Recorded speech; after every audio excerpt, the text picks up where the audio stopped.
Hey everyone, welcome to another Codex review. As always, my name is Jay, and today we have a new army for 40k. That is awesome. Adeptus Mechanicus Skitarri, and that is what this is going to be about, the Skitarii Codex. As always, I'm going to break this up into a bunch of parts, and we're going to go over each part in extreme detail. It's not going to be as many parts because you'll find out why. So in this video, I'm going to go over my first impressions. I'm going to go over the new force organization chart for this particular army, special rules for the army, and so forth. So let's start off with this stuff. So, it's a Skitarii army. Now, my first impressions are, it's an interesting army. Now, I don't know if people are going to run them solely as an army, or they're going to be a good supplemental army, an ally to fill in some gaps of other armies. But they're pretty fun. They're pretty cool. They don't have an HQ. That's kind of interesting. So no HQs. They're very fast. They're going to be a very fast army. They're not going to be the most survivable because they're toughness 3 and they have a 4-up armor save pretty much across the board. So they're not going to be the most survivable. They have some good firepower. Not the best. It's slightly better than Necrons, I'd say, for people. But they have a lot of shooting that has haywire, so that's going to be good. I think it's going to be fun. They're a really, really cool-looking army, and yeah, so I'm very curious. I'm going to wait and see how people use them as an ally or as just an entire army. You know, 1,850 points of Skitarii would be really cool. I eventually will get an army going, but not right now. I want to focus on painting the models I do have before starting an entirely new army, which sucks because I really love the look of them. But yeah, so we'll start off with the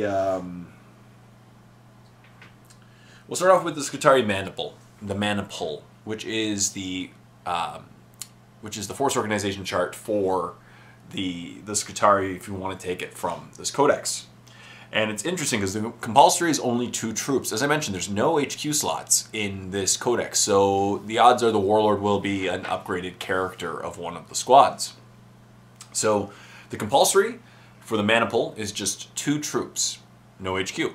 Makes sense. But you can take up to 6 additional troops, so you can take up to 8 troops in the army, up to 4 elites, up to 2 fast attacks, up to 4 heavy support, and up to 1 fortification. No Lords of War. So that's a pretty cool force organization chart. Now, if you take this detachment, you get 2 command benefits. Obviously, the first one is you get to reroll your Warlord trait. Makes sense. It's consistent with all of them. And the second part is your Warlord gets preferred enemy. So cool stuff there. And the other one is called Tireless Advance. Now this is really cool because, as I said, they're a fast army, which I'll be going over the rules later, but they're going to be pretty fast. Just moving across the board. And if you take this, all models from this detachment have Crusader and have Scout. So that means that Crusader it basically gives them an extra dice to roll their running distances. So if they want to run, they roll 2 dice instead of 1, taking the highest. And for sweepy advances, it adds a D3 to their total. Now, I don't think these are going to be really close combat guys, most of them. Most of them aren't going to be very close combat at all. But another thing that I think is really cool of the army is they have protocols that can allow them to change their ballistic and weapon skill and kind of trade off between the two, and I think this will be really cool in this codex. I think it's going to be a really strategic army, and I think it's going to be a lot of fun to run. So we'll go over that in a moment. And Scout, of course. So they have their Scout movement, getting them across the board faster, getting them to where they want to go. Good stuff there. Yeah. So what else should I do? Let's do Warlord traits and all that special stuff. And army special rules, because in this one, might as well, you know. Once again, there are formations in this codex that you can take, but I'll be going over those in a future video. So, the appendix, the special rules. So the Skitarii have 2 special rules. The first one is called Doctrina Imperatives. Now this is what I really want to go over, because this makes the army really cool, really strategic, and a lot of fun, providing you remember to do these. So you have doctrines, and basically at the start of your movement phase, you can choose up to 1 Doctrina Imperative from the list below. Protector Imperatives will increase the army's abilities in the shooting phase, while the Conqueror Imperatives will make the army more proficient in the assault phase. And as I said, there's a trade-off between them. Unless otherwise stated, each Doctrine Imperative can only be used once during the game. Okay, so once per game, but you'll see them. There's levels of each one, and they're pretty fun. So there's hazard optimization gamma. Until the start of your next turn, all models in the friendly units with the Doctrine Imperative special rule add 1 to their ballistic skill characteristic. So it makes them better at shooting. Now most of these guys, I believe, are 3 or 4, so that really increases the chances of them hitting. And the second one is called Gun Drill Symbiosis, which is beta. And it adds 2 to their ballistic skill instead, but decreases their weapon skill by 1, which is worth it. I think a lot of these guys will be shooting from a distance, not trying to get in close combat, most of them. Some of them are close combat oriented, but most of them are, you want to increase their ballistic skill to get a bunch of shots off, a bunch of hits off, and most of their guns have the ability to do 2 wounds on a 6.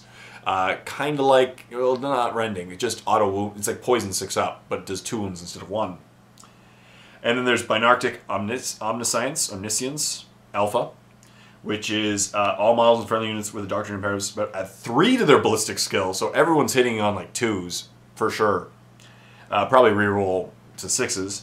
But they're subtract 2 from their weapon skill. Again, it's worth it early on in the game. If you know you're not going to be in close combat, you intentionally choose this, this imperative so that you can shoot as much as you can, kill stuff, and then later on in the game you can bump your weapon skill when you're in close combat. And then there are the Conquer imperatives, which are just a mirror to the other imperatives. There's Mind State Secutor, which adds 1 to their weapon skill. Techno Martyr Concords, which adds 2 but subtracts 1 from their ballistic skill, and Hyperaction Protocols, which adds 3 but subtracts 2 from their ballistic skill. So once again, if you know they're in close combat, you might as well buff the crap out of them for their weapon skills, and that way they're hitting everything on 3s, which will help them in close combat. Makes sense. You know, and some of the guys are close combat oriented. Some of them are, and those guys will obviously want to hype their weapon skills so that when they get in close combat, they hit on 3s and destroy as much as they can. And yeah, makes sense.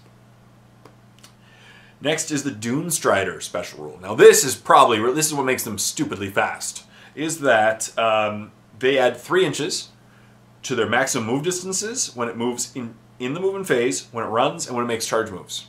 So these guys can move, most of them are 6-inch movement for infantry, so they get to move 9 inches, right?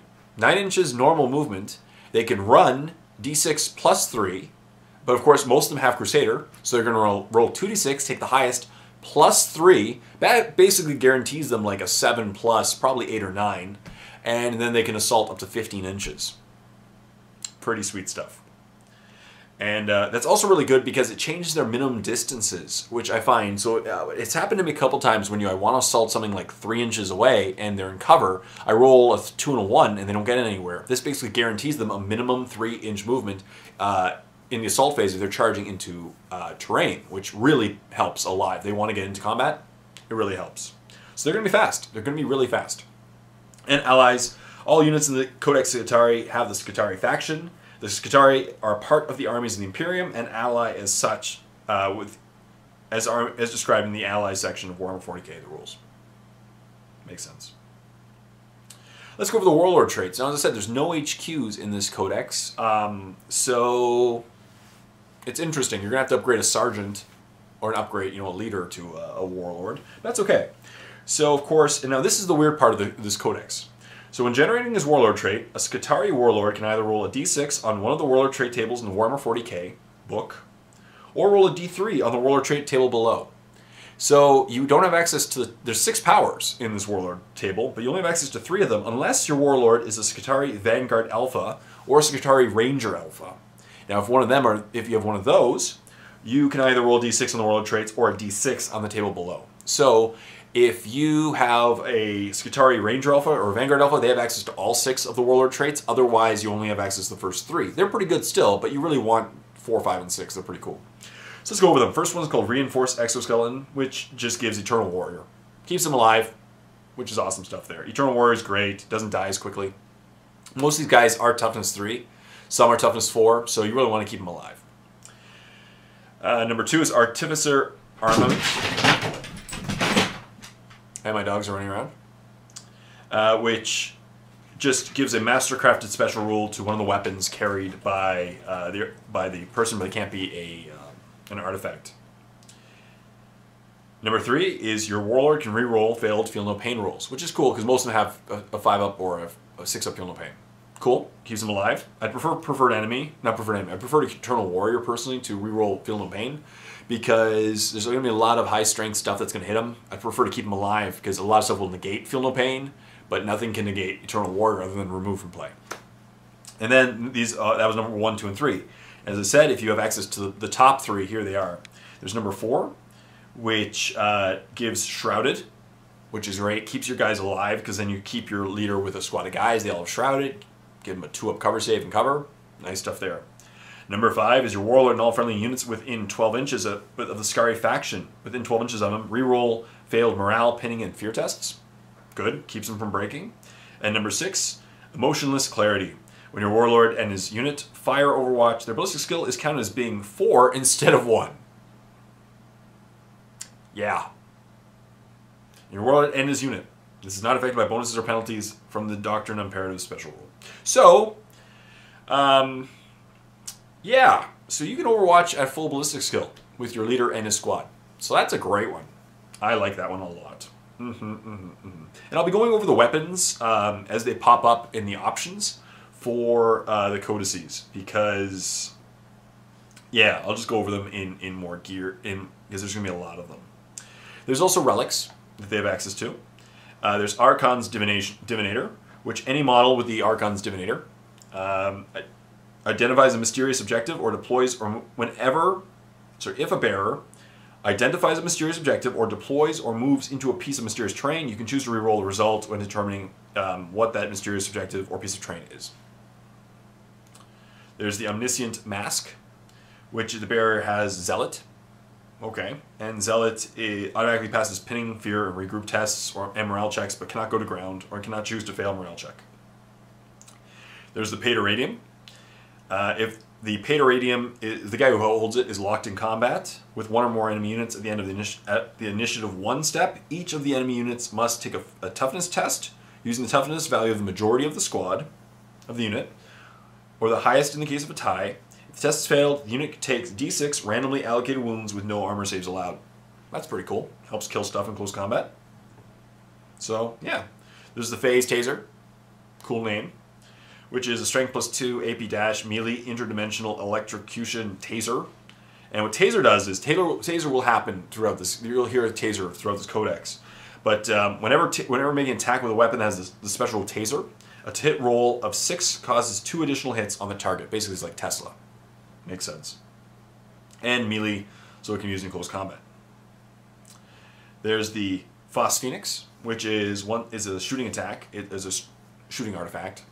It's 6-inch range, strength 5, AP 2, so good for killing Terminators.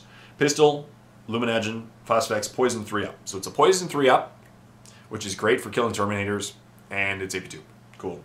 And Phosphoenix means when firing a weapon that has the special rule, a successful hit roll of scores 3 hits against the target unit instead of 1. Wow.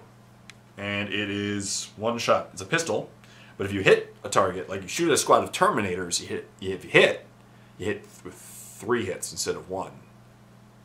Killing everyone on 3-ups. I like that's going to be good. I think this artifact is going to be an auto-include in most lists if you're running competitively, because something like a Wraith Knight is going to be a real bugger to some of these guys because of the 3-up armor save and toughness 8. Now most of their guns can, again, wound on a 6, but this thing, if it hits a Wraith Knight, all it has to do is hit it. And then it causes 3 hits, and it wounds on a 3-up automatically, and it's AP 2. I think this is going to be an auto-included one. Also has Luminagen, which a unit that suffers 1 or more unsaved wounds, glancing or penetrating hits caused by a weapon with a special rule, counts its cover saves as being 1 point worse than normal until the end of the phase. So you shoot this gun first, removing cover or weakening cover, and then fire everything else at it at the time. Furthermore, units can re-roll the dice to determine their charge range against the afflicted enemy until the end of the turn. And, yeah. You can fire both in the shooting phase. It's poisoned. Cool. That's a really cool one. I think that's my favorite one so far. And finally, Skull of the Elder Nicola.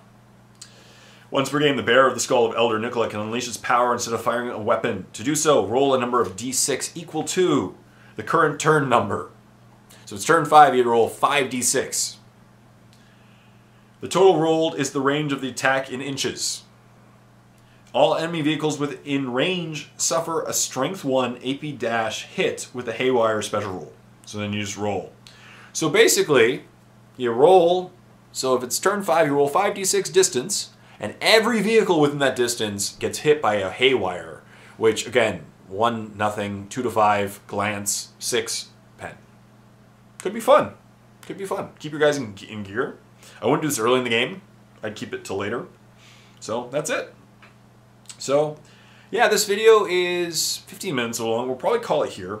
But so my first impressions, they're really fast. They're gonna be, there's some good shooting. I don't think it's Eldar level shooting, but it's like Necron level shooting. I think it's good shooting. There are some fun, real cool tactical advantages of this army. They're fast.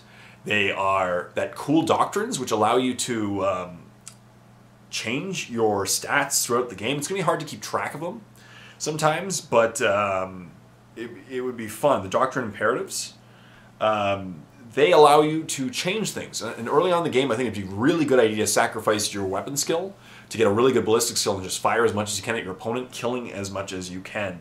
Their artifacts are cool. Their Warlord traits are pretty cool as well. You really want to take the guys that have access to all the D6 instead of the D3, because then you get to reroll. And I think the Force Org is really interesting. It has no HQ. It's the first army I've played that has no HQ, so it'll be cool. And yeah, I'll be going over each level in more detail in future videos, of course, and I'll be stopping in a little more detail on the weapons as well, because of these are all new guns, right? There's nothing in this codex that has not been brought up before. The army looks awesome, and I really want to collect them, but I don't know if I will right now. I should probably finish up my armies until at least I should probably finish up my current armies. Yeah, it's okay. Maybe one day. One day, hopefully soon. Maybe next month or two. I'll start one. But yeah, so thank you as always for watching this part of my in-depth series of the new Skitarii Codex. I really hope you enjoyed what I'm talking about. Leave a comment in the comment section down below of what you feel about them. Anything you agree with, anything you want to add to the conversation is awesome. I think they're going to be fast and pretty maneuverable and pretty fun. They're going to be fun, I think so. And they look cool looking army. So stay tuned for the next part where I'll be going over, I think, the troops or the elites in more detail. Until next time, this is Jay saying, happy painting.